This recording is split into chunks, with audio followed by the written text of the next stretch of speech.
नमस्कार, स्वागत है आपका न्यूज 69 में। मैं हूं आपके साथ अंकिता और बढ़ते हैं इस वक्त की बड़ी खबर की ओर। मध्य प्रदेश के मुख्यमंत्री डॉक्टर मोहन यादव ने कहा कि कांग्रेस ने सदैव ही बाबा साहब का अपमान और उनके विचारों के साथ अन्याय किया है। कांग्रेस मूलतः बाबा साहब और उनके विचारों की विरोधी रही है। सर्वविदित है कि पंडित नेहरू स्वयं एक नहीं बल्कि 2 चुनावों में बाबा साहेब अम्बेडकर को हरवाने के लिए जिम्मेदार थे।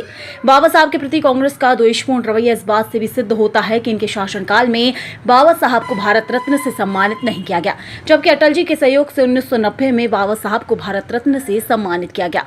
मुख्यमंत्री डॉक्टर यादव आज बीजेपी कार्यालय में मीडिया से बात कर रहे थे। डॉक्टर यादव ने कहा कि कांग्रेस का अम्बेडकर का दुर्भाव शुरू से ही है। बाबा साहब शुरू से ही वंचितों की बात करते रहे हैं। नेहरू जी ने हमेशा उनका विरोध किया। नेहरू ने अम्बेडकर को वित्त और उद्योग का काम कभी नहीं दिया, उन्हें कानून मंत्रालय दिया पर काम नहीं करने दिया। निचले तबके की बात बाबा साहब करते थे पर उन्हें कुछ कहने नहीं दिया जाता था। 1952 के चुनाव में भी उसके वक्त के प्रधानमंत्री ने उन्हें चुनाव हरवाया।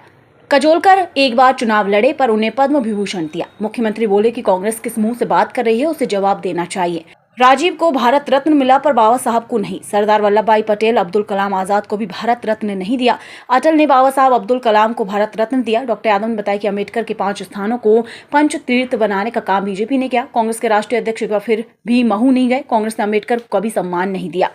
वहीं मोहन यादव बोले कि गृह मंत्री और पीएम की श्रद्धा है अम्बेडकर पर। बीजेपी ने हमेशा जनता का विश्वास हासिल किया। सीएम ने कहा कि हमारी तीर्थ दर्शन यात्रा में बाबा साहब के स्थानों को भी शामिल करेंगे। उन्होंने कहा कि कांग्रेस अच्छा कोई जादूगर नहीं है। तो आज की प्रेस वार्ता में आप सबका स्वागत है। आज की प्रेस वार्ता कांग्रेस और कांग्रेस के अतीत के डॉक्टर भीमराव अम्बेडकर भारत रत्न जी के प्रति जो उनका अपना प्रारंभिक काल से उनके समय से जो अम्बेडकर जी के प्रति जो भाव था, उस भाव को लेकर के ही मैं विस्तार से बात करना चाहूंगा। हमारे लिए अत्यंत दुख के साथ कहना पड़ रहा है कि बाबा साहब अम्बेडकर सदैव वंचित वर्ग, शोषित वर्ग, पीड़ित वर्ग की बात करते रहे और जिस विषय को लेकर वो बात करते थे, इसी बात का शुरू से प्रारंभ में प्रथम प्रधानमंत्री पंडित जवाहरलाल नेहरू जी ने सदैव उनके इस बात का विरोध किया, उनके साथ व्यवहार भी गलत किया। हम सब उनके इस अतीत के घटनाक्रम को जाने तो कांग्रेस हमेशा दो मुहा रोल अदा करती है। आज वोट की खातिर अम्बेडकर जी की बात कर रही है, लेकिन अम्बेडकर जी के प्रति कांग्रेस ने क्या क्या किया, कुछ बानगी बताना चाहूंगा। जवाहरलाल नेहरू जी ने उनको जो स्वयं अम्बेडकर जी ने इस बात को कोट भी किया है कि मैं मूल रूप से वित्त का और उद्योग के बारे में जानकार था, लेकिन उनको न तो उद्योग का काम दिया न वित्त का काम दिया। इससे आगे बढ़कर अम्बेडकर जी जब भी अपने विषय को लेकर जाते थे, यहाँ तक कि उनको किसी संसदीय कमेटी का भी सदस्य नहीं बनाया गया। उन्हें कानून मंत्रालय तो दिया है, लेकिन उसमें भी ईमानदारी से काम नहीं करने दिया। हिंदू कोड बिल जब भी उनने बात करने की बात कही तो उनके स्वयं के शब्दों में जो उनने लिख करके भी दिया है, उन्होंने अपने कहा कि उसमें केवल धर्म विशेष के मुस्लिम बंधुओं की बात करते थे, हिंदुओं की, एससी की, एसटी की, जो वो विस्तार से उनके हक की बात करना चाहते थे, कांग्रेस ने उसको तवज्जो नहीं दी। जो उन्होंने अपनी पुस्तक में भी कोट किया है कि ये केवल एक ही वर्ग को संतुष्टि करने से बात नहीं बनेगी। इसी प्रकार से धारा 370, पाकिस्तान का बनना, इन सारी बातों को बाबा साहब ने पसंद नहीं किया था, लेकिन हम सब जानते हैं कि ये किसकी इच्छा से हुआ है। और यही स्थिति बनी कि जो वो चुनाव लड़े 52 में, उस 52 के चुनाव में भी कांग्रेस के तत्कालीन प्रधानमंत्री ने खुलकर के विरोध करके उनको चुनाव हराने का प्रयास।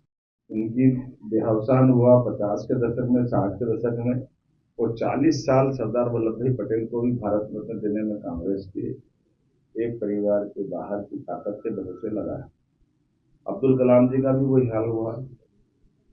लेकिन और आगे बढ़कर देखता हूँ तो सरदार वल्लभ भाई पटेल, अब्दुल कलाम आजाद, बाद के क्रम में स्वर्गीय अटल बिहारी वाजपेयी जी ने न केवल भारत रत्न दिया बाबा साहब अम्बेडकर को, यूपीए की सरकार की तुलना में एनडीए की सरकार संयुक्त दलों को सहमत करते हुए समान रूप से जिनने ऐतिहासिक काम किए और ऐसे अतीत के अंदर जिनने बड़ा काम किया, मुझे इस बात की प्रसन्नता है कि हमारे यशस्वी प्रधानमंत्री नेताजी सुभाष चंद्र बोस को भी भारत रत्न दिया है। और ये वो बातें हैं जिसके आधार पर अपने लिए कोई भी दल का, हम सब जानते हैं प्रणब मुखर्जी के प्रति भी नरेंद्र मोदी जी ने उदारतापूर्वक उनको उस पद से नवाजा है। हमारे द्वारा सरकार जब बनती है तो सरकार के लिए बड़ा मंच है, और अम्बेडकर जी ने तो उस समय के समाज को जोड़ करके खासकर शोषित पीड़ित वंचित वर्ग के लिए, हम सब जानते हैं कि सुंदरलाल जी पटवा हमारे मुख्यमंत्री थे जिन्होंने महू के डॉक्टर अम्बेडकर के जन्म स्थान को स्मारक बनाने की दिशा में कदम बढ़ाया। बाद में माननीय प्रधानमंत्री जी ने पंच तीर्थ कर दी। इंग्लैंड में जहां उन्होंने शिक्षा ग्रहण की, चैत्य स्थल मुंबई, जन्म स्थान दीक्षा स्थल नागपुर, महू तो है ही, ऐसे पांचों स्थान को पंच तीर्थ बनाने का काम हमारी पार्टी ने किया है। और इसके पीछे भाव ये है, आप कभी इस तरह से भी देख सकते हैं, अम्बेडकर जी की बात कर रहे हैं तो अम्बेडकर जी को लेकर के देश भर में जयंती मनाई जाती है या पुण्यतिथि मनाई जाती है। एक बार भी जयंती या पुण्यतिथि पे कभी महू आने का काम कांग्रेस के राष्ट्रीय अध्यक्ष ने नहीं किया है। मध्य प्रदेश से एक बार यात्रा गुजर रही थी, तब जरूर महू रुके। अगर आप उनके तीर्थ पे जाने के भाव नहीं रखते तो आपकी श्रद्धा कैसी है? इसीलिए मेरा इतना ही निवेदन है, उससे आगे बढ़कर भी जब भी सरकारें रही तो इनके परिवारों के नाम पर योजनाएं बनाई, स्मारक बनाए, भवन बनाई, जाने क्या क्या बनाए, लेकिन कोई एक भी स्कीम या एक भी स्मारक कांग्रेस के द्वारा अम्बेडकर जी से कहीं उनको कोई सम्मान देने का काम नहीं किया। अब अपने चुनावी समीकरण के आधार पर जैसे कांग्रेस हमेशा अतीत में इसी प्रकार के सबूते चला करके बात अपने ढंग से अपना वोट बैंक तलाशने का प्रयास कर रही है। देश की जनता समझदार है, देश की जनता को बेवकूफ नहीं बनाया जा सकता। मैं उम्मीद करता हूं कि कांग्रेस को अपने अतीत के इस पूरे घटनाक्रम पर माफी मांगना चाहिए और अम्बेडकर जी के प्रति सम्मान प्रकट करते हुए ऐसा कोई उनके द्वारा कदम किया जाना चाहिए जो वास्तव में लगे। केवल वोट की खातिर आप किसी को कैसे भी करके विषय पलटने जाओगे, ये बात गले नहीं उतरेगी। इस खबर पर आपकी क्या है राय, हमें कमेंट सेक्शन में जरूर बताएं। तब तक के लिए धन्यवाद।